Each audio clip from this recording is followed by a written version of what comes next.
Olá, estamos de volta ao programa Direito na TV com o professor Fábio Borges, nosso terceiro bloco do nosso programa de hoje. O professor estava comentando com relação à questão de retificação na declaração.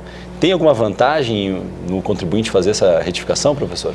A vantagem na retificação da declaração é que o contribuinte, se ele se antecipa à receita, ou seja, se ele faz a retificação antes de qualquer procedimento de fiscalização, ele deixa de sofrer a incidência daquela multa que nós falávamos de 75%. Então, quando o contribuinte se antecipa à receita, mas ele precisa fazer isso antes de que ele seja notificado, antes que a declaração dele seja retida em malha fina, havendo isso, ele evita a multa de 75%. Uma multa bem pesada. Ele pode fazer isso em relação à declaração dos últimos 5 anos. Então, é possível que realmente perdi aquele comprovante de despesa, o rendimento que foi esquecido, é possível que faça a retificação. Perfeito. E acabe... Professor, e o que se espera normalmente é que o contribuinte, com o passar do tempo, tenha o seu patrimônio acrescido em relação ao ano anterior. Pelo menos é o desejável, principalmente considerando que estamos numa fase de crescimento econômico do país, né, professor? Como o contribuinte deve declarar esse possível aumento, professor? Nós só precisamos separar duas coisas, o aumento patrimonial e a valorização patrimonial. Quando eu compro um imóvel, um terreno por R$100 mil e acresço nele benfeitorias, acresço nele mais R$100 mil de benfeitorias, esse imóvel passa a custar R$200 mil. Então eu vou informar a Receita que eu tinha um imóvel de 100 e aqui, por conta das benfeitorias, esse imóvel passou a ser de R$200 mil. Isso é perfeitamente possível. O grande problema é a valorização imobiliária. Desde 95 não é possível fazer alteração no valor de bens que eu informo a Receita por conta da valorização imobiliária. Então, se eu compro um imóvel por R$100 mil em 2005, ele vai ser lançado no mesmo valor até 2011.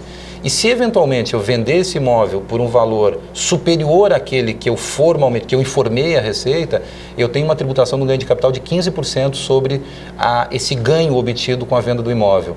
Então, daí a necessidade de que a informação que eu compro, quando eu compro o imóvel, recebo em herança, recebo em doação, ela seja a mais precisa possível. Mais próxima da verdade. O mais precisa possível, porque no momento em que eu for vender esse imóvel, eu posso ter uma tributação de 15% em relação à diferença do valor de compra e o valor de venda. Perfeito, perfeito. Quer dizer, aquele velho jeitinho brasileiro acaba, às vezes, trazendo um prejuízo maior para o contribuinte. Hoje é uma regra que permite que dentro dos 180 dias a partir da venda, se eu comprar um imóvel para uso próprio, há uma isenção em relação ao ganho de capital, esses 15%. Mas para quem tem imóveis no seu patrimônio, que normalmente costuma comprar e vender, ele fatalmente vai estar sujeito a isso. Perfeito. Professor, gostaria que o senhor nos explicasse o que se trata o termo cruzamento de informações. É algo que o contribuinte deve se preocupar com esse tal de cruzamento de informações, professor? Cada vez mais a Receita, tanto a Receita Federal, a estadual e também a municipal, tem se aprimorado muito em relação aos mecanismos de informação, de captar informações e de processar essa informação. O Brasil tem já de longa data, tem uma grande qualidade em relação a esse serviço. Faz isso de forma muito bem.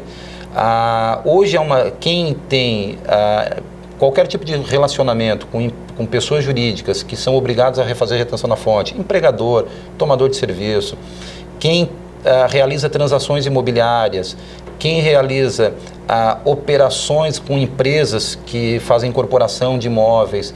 E agora a novidade que se tem para 2011, que começou a funcionar em 2011, a declaração de serviços médicos. Quem realiza despesa médica com pessoa jurídica que preste serviço dessa natureza, todas essas informações são repassadas à Receita. Então, por exemplo, em relação à DEMED, Declaração de Serviços Médicos, o prestador de serviço, a pessoa jurídica, informa a Receita nome, CPF e o valor gasto, para que a Receita possa confirmar se lá na declaração individual esse valor realmente aparece. Então, na verdade, eu estou fiscalizando o médico para saber se realmente principalmente o médico, o profissional, e também fiscalizo o contribuinte para saber se aquele valor realmente foi uma despesa realizada. Okay. Quer dizer que o Estado cada vez mais eficaz na cobrança. Vamos ver, professor, se isso também traz retorno nessa eficácia, né? Essa é uma discussão já de longa data, né? O Brasil tem uma arrecadação aí que em alguns segmentos gira em torno de 30, 35, se estima em 30, 35 5% do PIB, o que é algo significativo. Claro, nós vamos encontrar países como Noruega, Finlândia, Suécia, que têm superiores. Mas aí nós temos em contrapartida uma gama de serviços públicos com uma qualidade bem diferenciada. Sem discussão. Completamente diferenciada. E uma coisa que, assim, paralelo a isso, que também foge um pouco do imposto de renda, é que normalmente nós pagamos mais tributos em relação aos produtos que nós compramos.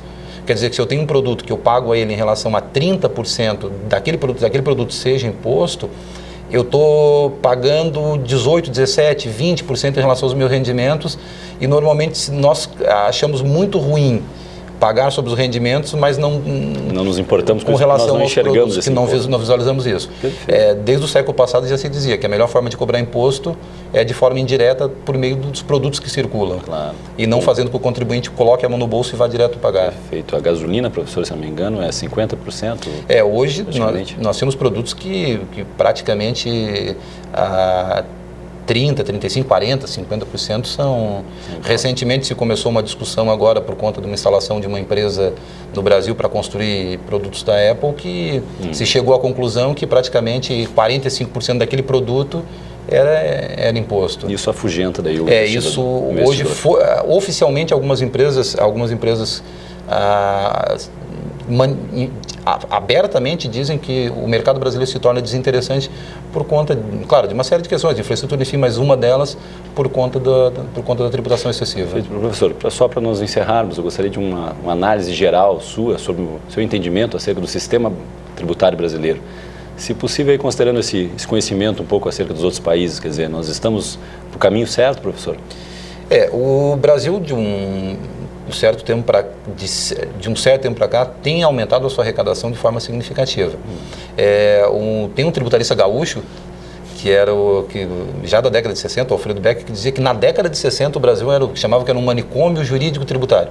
Ou seja, dizia que já na década de 60 era inviável.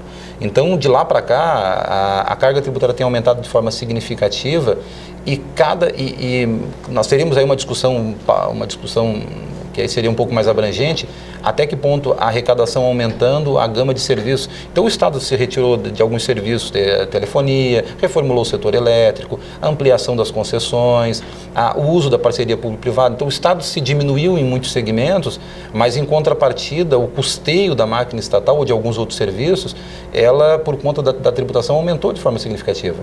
Claro, tem benefícios sociais que foram criados, implementados, enfim, mas a forma de serviço público que se presta em contrapartida, esse valor é muito alto, é muito desproporcional. Nós temos países que tributam a renda em alíquota de 50%, 55%, mas são países que têm uma gama de assistência ao cidadão que é muito diferenciada. Há um retorno grande. Há um retorno grande. Professor, eu vou lhe pedir desculpas, mas infelizmente nosso tempo está se encerrando. Deste modo, eu só tenho a agradecer imensamente a presença do professor Fábio Borges, que nos permitiu tirar várias dúvidas, uma série de dúvidas acerca do imposto de renda, da declaração que nós contribuintes estamos obrigados a declarar até o dia 29 de abril. Sem dúvida que eu e todos os nossos telespectadores podemos aprender muito com o senhor. Muito obrigado e volte sempre, professor. Obrigado. Terminamos aqui mais um programa Direito na TV, mas na semana que vem, no mesmo horário, estaremos de volta com outros temas jurídicos do interesse de todos. O programa também é reprisado aos sábados às 10 horas e aos domingos às 14 horas. Mande as suas críticas e sugestões para o e-mail da produção. Um forte abraço, muito obrigado pela sua audiência. Até logo.